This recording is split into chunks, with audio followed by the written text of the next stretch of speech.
Our big story this afternoon, bringing more transparency and accountability to IMPD after two police-involved shootings last week, both of them deadly and just hours apart. Good afternoon to you.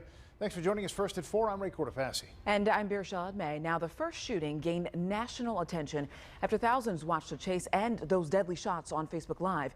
We've been following this for you from the very start. It all began with a chase that ended last week near 62nd and Michigan. IMPD says an officer used his taser on 21-year-old Drejon Reed, but it was ineffective. Police say the officer opened fire and Reed fired 2 shots. We don't know who fired first. Reed did not survive. Video of that incident going viral now, sparking changes from Indy leadership. I am listening and learning from you. And I see the frustration and the heartbreak that our city endures as we respond to these tragedies. I share that heartbreak.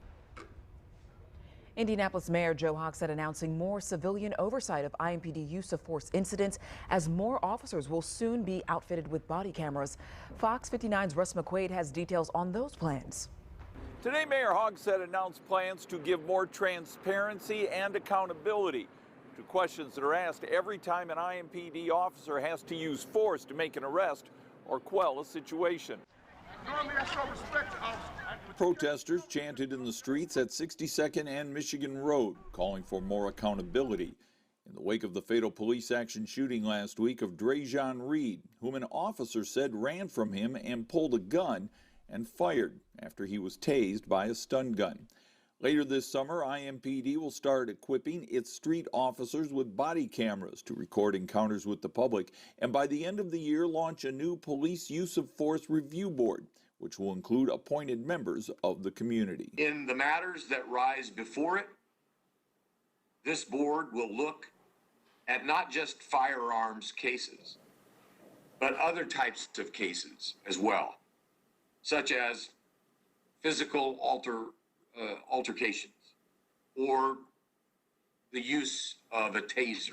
The Use of Force Review Board will include an IMPD captain and a peer officer and 3 members of IMPD's academy staff, plus 3 community members nominated by the mayor, the president of the City County Council, and IMPD. There'll be a prerequisite, so they'll have to go through something the equivalent of like the civilian police academy along that line. So they'll be trained up to understand what the officers go through and kind of things that they're dealing with, so they're better informed when making those decisions. So they'll come up with a vote and they'll make a recommendation to me. I ultimately decide what happens to that, depending on if a discipline is involved. Depending on how much time that discipline is, that would then go to the merit board as well. Fraternal Order of Police President Rick Snyder said his group has been asking for body cameras for more than a year.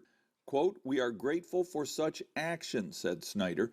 And as far as a use of force review board, quote, "We are not opposed to civilian review." Let's be cautious and be willing to sit down and really discuss what the issues are, what are the concerns of the community, how can we help. I'm always willing to listen. In 2017, after the Aaron Bailey shooting, IMPD instituted implicit bias training and more training on how to solve situations with a non-confrontational approach. In that case, 2 officers shot Bailey to death after the fleeing motorist wrecked his car, and police officers thought he was armed. He wasn't. In downtown Indianapolis, Russ McQuaid, Fox 59 News.